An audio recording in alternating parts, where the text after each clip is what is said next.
Romantic है तो romantic आपको फेशियल एक्सप्रेशंस, आईज वो सब देने होंगे, तो उसके अकॉर्डिंग समझे ना क्या करना है, वो इमोशन शो करना है आपको बिना विदाउट लाइन ऑडियंस पर। हाँ, ऑडियंस की डर क्या है, गुस्सा क्या है, शांति क्या है, वो विदाउट लाइन सिर्फ एक्सप्रेशन से शो करो। ठीक है, रेडी? 3, 2, 1।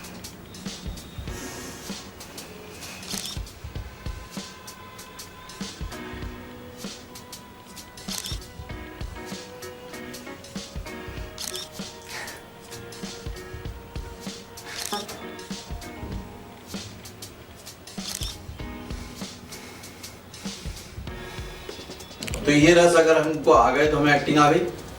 इसलिए बिगिनर जब नवरस के चक्कर में पड़ जाते हैं तो गड़बड़ हो जाए। और आप जो कह रहे हो वही सारी दुनिया कह रही है, सारे नए एक्टर कह रहे हैं, और ये बात बिल्कुल गलत है। कई बिगिनर एक्टर बिल्कुल बर्बाद बैठे हुए हैं। एक्टिंग सीखे मोस्ट पॉपुलर यूट्यूब मेंटोर और अवार्ड विनिंग फिल्म गुरु से।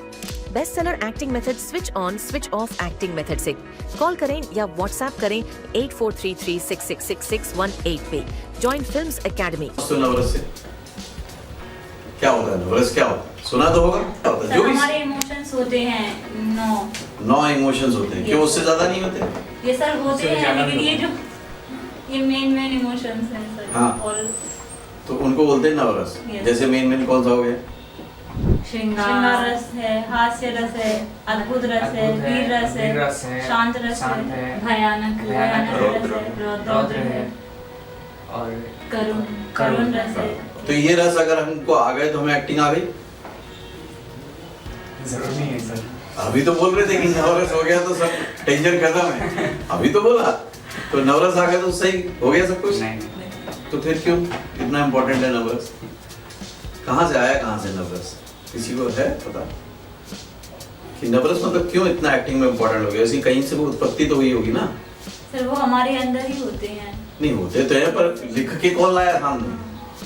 जैसे मेथड एक्टिंग आया तो सरस्की का नाम आया कि भाई उन्होंने इंट्रोड्यूस किया। मैनेजर मेथड आया तो उनका नाम आया जिन्होंने उसको क्रिएट किया। स्विच ऑन स्विच ऑफ आया तो मेरा नाम आया कि भाई मैंने क्रिएट किया। तो ये भी तो किसी ने क्रिएट किया होगा। किसने क्रिएट किया था ये? शायद कोई थिएटर का आर्टिस्ट किए होंगे। थिएटर का आर्टिस्ट नहीं, क्यों? नहीं, बहुत पहले का है शायद। कब का है? सर एग्जैक्ट नहीं पता, अब लेकिन देखो, एक तो ये इम्पोर्टेंट है, हाँ। यही नहीं मालूम आया कहाँ से, तो इम्पोर्टेंट क्यों है? नवरस है, नाट्य शास्त्र में लिखा हुआ है। भरत मुनि ने जो सबसे पहले नाट्य शास्त्र लिखा था, एक्टिंग के ऊपर बेस्ड जो ग्रंथ है पूरा, वो इतना मोटा ग्रंथ है वो, है ना? अभी भी खरीदोगे तो पहला पेज पढ़ोगे समझ में नहीं आएगा तुमको, इतना गहरा है वो। और नए लोगों को समझ में भी नहीं आ सकता, क्योंकि वो उन्हीं को समझ में आएगा जिन्होंने एक लेवल अचीव कर लिया, तब तो उसकी बात समझ में आएंगी, नहीं तो नहीं समझ सकते आप। इसलिए बिगिनर जब नवरस के चक्कर में पड़ जाते हैं तो गड़बड़ हो जाती है। और हम लोग कौन है अभी? बिगिनर्स हैं, एक्सपीरियंस हैं? बिगिनर्स हैं। नवरस सुन लिया तो एक पिक्चर का नाम जैसा हो गया कि बस वो आना चाहिए। अब नवरस का मतलब क्या है? एक्टर के लिए नवरस का मतलब क्या है? इमोशन आपने बोला, ठीक है ना? तो मतलब ये रस, नव रस, तो नौ तो समझ में आया कि इमोशन हो गए, राइट? तो रस का मतलब क्यों है? रस का मतलब क्या है? वो नव रस हमने लिया, मतलब अगर हमने करुण रस लिया है तो करुण रस आएगा। कहाँ आएगा सर? जब मतलब करुण रस फील करना है, क्या करना है, मतलब एग्जैक्टली क्या करना है? नवरस से करना क्या है? जैसे इमोशंस में हमने समझा कि भाई सारा खेल अंदर से है, और जो अंदर फील करोगे वो बाहर से आएगा, जो अपन ने स्विच ऑन स्विच ऑफ पे समझे। अब अगर नवरस के हिसाब से समझें तो क्या है नवरस? उन 9 इमोशन क्या है? उनको एक्टर के तौर पे एज ए टूल कैसे यूज करोगे? सर सिचुएशन के अकॉर्डिंग, कैरेक्टर के अकॉर्डिंग चीजें जैसे जैसे मतलब सिचुएशन रहेगी उसी मतलब उसके अकॉर्डिंग अंदर से वो इमोशंस आएंगे, वो फीलिंग्स आएंगे। तो मतलब ये रस जो है ये हमारे अंदर है, और आप जो कह रहे हो वही सारी दुनिया कह रही है, सारे नए एक्टर कह रहे हैं, और ये बात बिल्कुल गलत है। गलत। क्योंकि किसी ने नाट्य शास्त्र पढ़ा नहीं, किसी ने देखा नहीं, बस नवरस पे सब चालू हो गया कि नवरस ऐसा होता है, नवरस वैसा होता है। अच्छा बताओ, जब किसी फ्रूट का आप लोग जूस पीते हो, है ना, तो रस पीते हो, तो रस कौन पीता है? हम लोग भी। जूस को क्या, उसको फ्रूट को क्या मिलता है? तो फिर तो ये रस है ऑडियंस के लिए, ऑडियंस रस लेती है, ऑडियंस रस लेती है ना, ऑडियंस को दिखना चाहिए वो रस। तुम्हारा फीलिंग से मतलब नहीं। Yes sir. हम क्या सोच रहे हैं, ये रस कभी भी गन्ना अपना रस यूज कर सकता है क्या? उसको क्या करना पड़ेगा उस रस को निकालने के लिए? गन्ने का क्या हाल होगा? तो वो एक्टर का हाल होगा। तो चिपेगा, उसके बाद से फिर रस आएगा। तो कोई भी जूस बनेगा, कोई भी रस बनेगा, तो उसके लिए उस ऑब्जेक्ट को, सब्जेक्ट को निचोड़ना पड़ेगा ना, अंदर तक लेना पड़ेगा ना, तब तो। और दूसरी बात, अंदर होगा तो ही आएगा। तो इमोशन तो हमारे अंदर है, लेकिन उसको जो बाहर निकालने के लिए, गन्ने के रस के लिए भी, जूस के लिए भी कोई टूल तो यूज हो रहा है। हो रहा है कि नहीं हो रहा कोई मशीन यूज? वो जब यूज होगा तो ऑडियंस को रस मिलता है। आप फील कर रहे हो कि भाई किसी की मौत हो गई है तो उसके लिए दर्द हो रहा है। आप क्या कर रहे हो? आप नवरस में नहीं जा रहे हो सैड सॉन्ग, आपके लिए वो नहीं है, उनको नवरस फील हो रहा है। तो आज तक नवरस कभी सोचा था? इसलिए सीखना है कि उनको फील हो। ये रस का मजा तो किसको लेना है? ऑडियंस को लेना है ना, तुमको कहाँ लेना है रस का मजा? तो तुम लोग सिचुएशन को देखो, तुम लोग सब्जेक्ट को देखो, तुम लोग जो कैरेक्टर है, जो वो चीजें हैं, उन पे फोकस करो। हम लोग पकड़ में ले लेते कि नवरस आ गए तो सब कुछ हो गया, एक्टिंग आ गया। भाई अगर आपने कोई सीन ऐसा किया, सिचुएशन कोई ऐसी आई और कोई सीन आपने ऐसा किया जिससे कि मुझे लग रहा है कि मुझे दुख हो रहा है, तो मेरे को मिला ना, है ना, या मुझे ऐसा फील हो रहा है कि यार मेरे को बहुत हंसी आ रही है, लाफ्टर आ रहा है, तो अपने आप में हास्य रस हो गया ना, मेरे लिए वो हास्य रस है। लेकिन क्या हास्य रस के लिए आप भी हंस रहे हो क्या? मेरे को हास्य का रस देने के लिए, ऑडियंस को हास्य रस मिले, इसके लिए एक्टर क्या कर रहा है? केले के छिलके पे पैर पड़ा, वो गिर गया, आपको हंसी आई, आपको तो हास्य का रस आया, लेकिन उसको क्या हुआ? दर्द। उसकी तो ट्रेजेडी है, तो कैसे हास्य रस हो जी रहा है? आपकी फिलॉसफी गलत हुई कि नहीं हुई? आज तक हास्य जो है वो ज्यादातर कैसे पैदा हुआ है? उसकी ट्रेजेडी से, उसके ड्रामा से, उसकी किसी प्रॉब्लम से ही हास्य पैदा हुआ है ना। यहाँ पे क्लियर फंडा समझ में आ रहा है ना? एक्टर को हास्य रस पैदा नहीं करना है, वो ऑडियंस का पॉइंट ऑफ व्यू है कि उनको वो फील होना चाहिए, लेकिन उसके लिए हो सकता है वो कैरेक्टर ट्रेजेडी में जा रहा। अब कुत्ता एक आदमी के पीछे भाग रहा है, सीन है, तो वो क्या, जो जिसके पीछे भाग रहा है वो कैरेक्टर के हंसाने की कोशिश कर रहा है तुमको? वो तो जान बचा के भाग रहा है, पर तुम्हें क्या आ रही है? हंसी आ रही है। किसी लड़की ने किसी लड़के को थप्पड़ मारा, तुमको क्या आई? मजा। उसको क्या मिला? सजा। तो वो कहाँ रस पैदा कर रहा है? रस तो तुम्हें मिल रहा है, रस एक आउटपुट है जो उसको मिल रहा है। तो पहले तो इस फिलॉसफी को ठीक करो, क्योंकि इसके चक्कर में कई बिगिनर एक्टर बिल्कुल बर्बाद बैठे हुए हैं और लॉजिकली सोच ही नहीं रहे कि यार ये हम कर तो रहे हैं, लेकिन इतने अनजाने में बेवकूफों की तरह कर क्यों रहे हैं? हास्यरस हमेशा, एक्टर हास्यरस फील करेगा तो मेरे को हंसी शायद उतनी ना आए। भाई कभी भी होते हैं कितने स्मूथली कोई एक बहुत अच्छी सी व्यंग की बात कह देते हैं और आप ठा के लग के हंसते हो, तो वो कहाँ कर रहा है कुछ? वो तो एक नॉर्मल सी बात कह रहा है, उससे हास्य रस उत्पन्न हो रहा है, वो उत्पन्न हो रहा है, दिख रहा है, कर नहीं रहा है। अभी क्या समझ में आया? किताबें पढ़ो, लोगों से सुनो, लेकिन लॉजिक भी लगाओ कि भाई अगर नाट्य शास्त्र के बारे में मैंने सुना है तो पूरा देखो तो सही वो होता क्या है, या नवरस के बारे में सुना है, क्योंकि आप लोग को ऐसे बड़े बड़े वर्ड बहुत सारे मिलने वाले हैं। जब आप जाओगे मुंबई में घूमोगे, एक से एक क्रांतिकारी एक्टर बैठे होंगे जो बताएंगे ये तुमको मालूम है, अच्छा ये नहीं मालूम, तुमको एक्टिंग नहीं आती, ये तुमको मालूम है, ये नहीं मालूम, ये तुम्हें एक्टिंग नहीं आती, कि नवरस पैदा करो, पैदा करो। अरे वो ही नहीं दिखता। वो एक कहने का तरीका और सलीका था उनका कि वो ऑडियंस को, जो दर्शक हैं, उनको दिखना चाहिए। भाई अगर मैं ऐसे गिरा आर्टिफिशियल तरीके से, केले के छिलके पे पैर पड़ा और आर्टिफिशियल तरीके से गिरा, तो किसी को हंसी आएगी क्या? नहीं है। तो मतलब इस लेवल पे निचड़ो, क्रश हो उस फ्रूट की तरह कि वो रस पैदा होके ऑडियंस को मिले। रस उसके लिए नहीं है जिसके अंदर से निकल रहा है, रस उसके लिए है जो उसका यूज कर रहा है, जो उसको देख रहा है। अभी डेफिनेशन क्लियर है? अब तुम लोग भी आज ज्ञान बांटोगे सबको जाके कि नवरस का मतलब मालूम है, ये होता है। बांटोगे कि नहीं बांटोगे? बिल्कुल सर, है ना? और वो फिर तुमसे भिड़ेगा कि ऐसा थोड़ी होता है क्योंकि उसकी इतने सालों की तपस्या तुम बंद कर दोगे एक बार में। तो नवरस का मतलब है जो भी भाव है, चाहे वो वात्सल्य का हो, चाहे वो किसी भी चीज का हो, क्योंकि पुराने जब ड्रामा हो गए या थिएटर हो गया, स्टेज हो गया, उसमें क्या होता है, एक टिपिकल काइंड ऑफ जो इमोशंस होते हैं उनको दिखाने के ना सेम जेस्चर होते हैं। जैसे अगर वहां पे किसी को हमें दिखाना पड़ेगा कि दुखी है तो उसकी बॉडी लैंग्वेज से बिल्कुल वो सर्वर पे हाथ रखेगा और सब चीखेगा, बॉडी को भी ऐसा तो एक परमानेंट काइंड ऑफ जेस्चर्स होते हैं, तो उनको अपनाने की वजह से वो टाइटल वहां पर अवेलेबल है, तो उससे किसी भी थिएटर एक्टर को इजी हो सकता है, बिगिनर को। बाद में तो मैं फिर अपना अपना डेवलपमेंट सब लोग करेंगे, लेकिन बिगिनर में फायदा हो जाता है कि भाई ये दिखाना है मुझे। तो वो जो जेस्चर बनाए गए हैं, वो जो वॉइस का मॉड्यूलेशन बनाया गया है, जो उसको डायरेक्टर सिखाता है, वो इसी पर्पस से सिखाता है कि ऑडियंस को वो मिले, ऑडियंस को वो मिले, ना कि वो करे। ऐसा हो सकता है कि उस टाइम वो फील करे, नहीं कर सकता, पर अगर हंसी नहीं आई तो उसका एक्ट अधूरा है ना। या अगर मैं इमोशनल सीन कर रहा हूँ, अब ग्लिसरीन लगा के भी करते हैं लोग तो इमोशनल सीन, तो रो तो नहीं रहे, लेकिन ऑडियंस तो रो रही है, तो फिर कैसे हो रहा है? सर वो उस तरीके से कर रहे हैं कि राइट, तो वो टूल को सही तरीके से यूज कर रहे हैं, ऑडियंस को उसका रस मिल रहा है। अभी क्लियर हुआ? ऐसे ही सारी चीजों का ये इतना भयानक टॉपिक है और इतना उलझा दिया है लोगों ने, इतना बड़ा टेक्निकल जार्गन बना दिया है कि नवरस नवरस नवरस, पर सही में कोई इसको समझ नहीं रहा। आप बताओ इसकी क्या वैल्यू रही तुम्हारे लिए? कुछ नहीं। अब किस चीज की वैल्यू है हमें? अब वैल्यू उस चीज की है कि हमें कैसे शो करना है, वो ज्यादा इंपॉर्टेंट है, और उसके लिए आपको वैसा फील करना पड़ेगा। मतलब गिरे तो दिल से गिरे, ऐसा गिरे कि ओरिजिनल गिरे, ताकि लाफ्टर अपने आप पैदा हो। क्लियर हो रहा है ना? अगर मेरा रोना आ रहा है, मेरे रोने के आंसू, जो कई बार लोग बोलते हैं ना, इसमें भी कई बार बहुत डिस्प्यूट होता है, बहुत ज्यादा होता है कि यार देखो हम तो कहीं भी रो देते हैं। अब इंस्टेंट तो मेरे से रोने का कई बार डेमो निकलवाया गया, तो मैं रो देता हूँ क्योंकि प्रैक्टिस है, लेकिन बिगिनर नहीं कर पाता। दूसरा, आपके जो ओरिजिनल आंसू होते हैं वो केमिकली ऐसे नहीं है कि कैमरा उसको पकड़ पाए। अब ये सच कोई बताता नहीं है।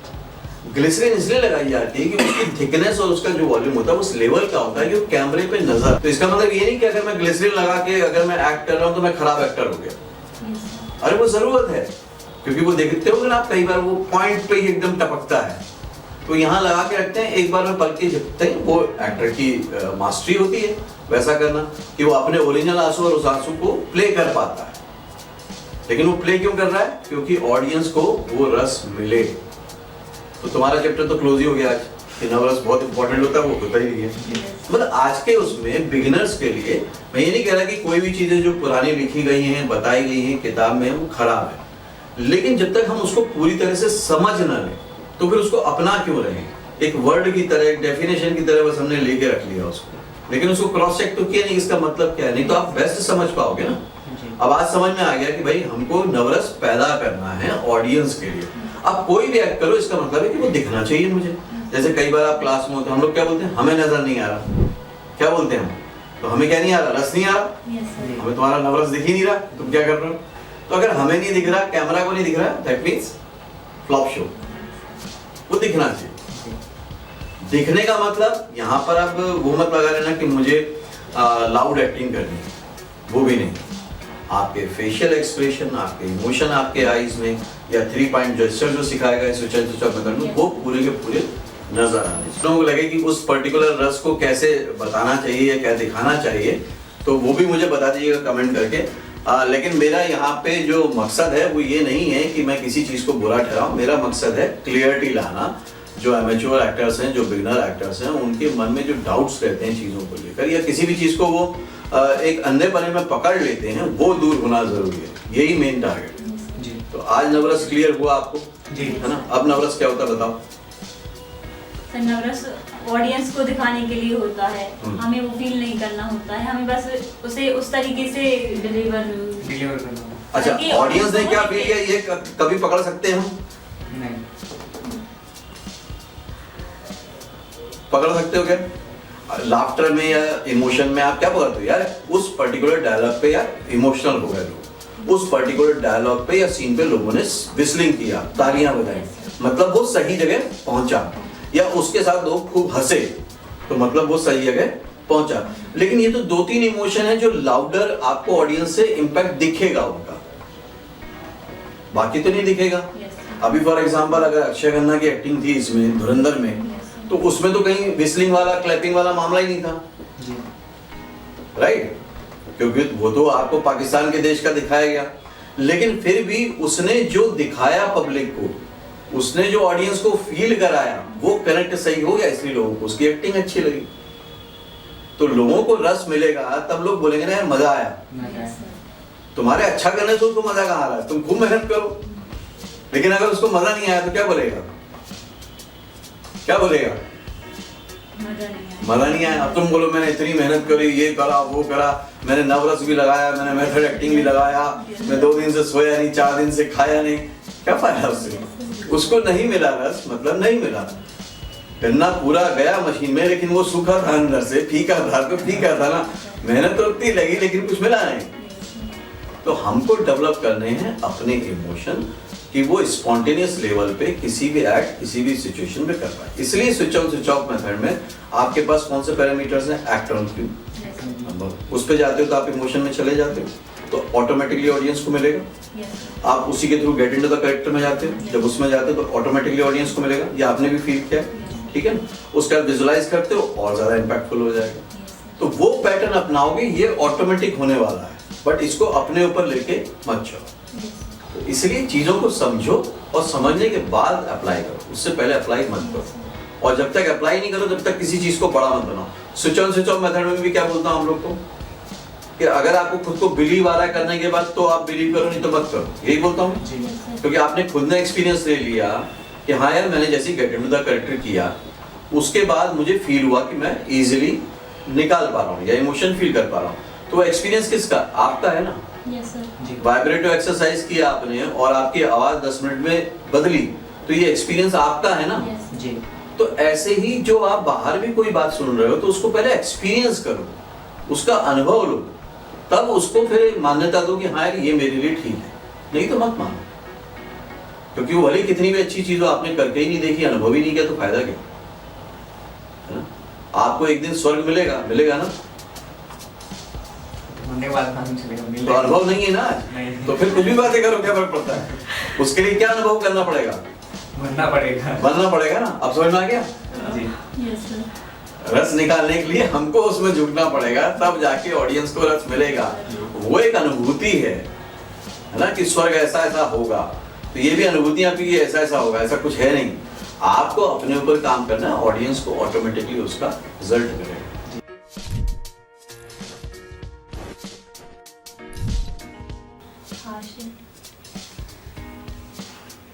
तुम यहाँ क्यों आए हो? श्रृंगार। तुम यहाँ क्यों आए हो?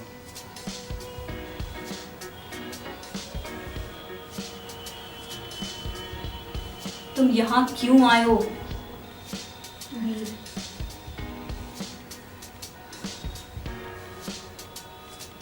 तुम यहाँ क्यों आए हो? वीर। तुम यहाँ क्यों आए हो? अद्भुत।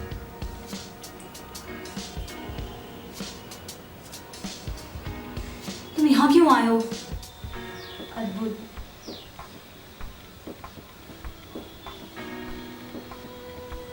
तुम यहाँ क्यों आए हो? हाशिर। तुम यहाँ क्यों आए हो? शांत।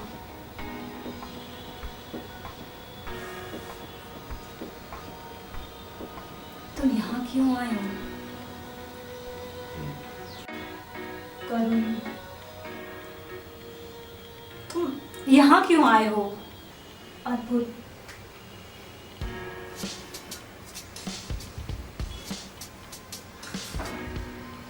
तुम यहाँ क्यों आए हो?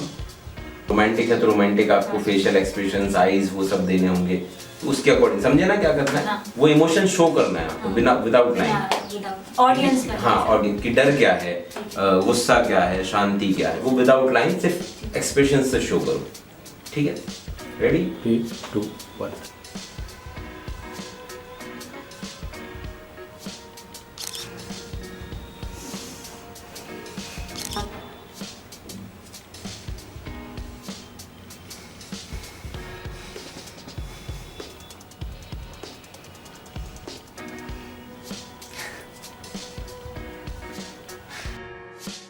एक्टर बनने का सबसे आसान तरीका अवार्ड विनिंग एक्टिंग गुरु वीरेंद्र राठौर का best seller acting method switch on switch off acting method है।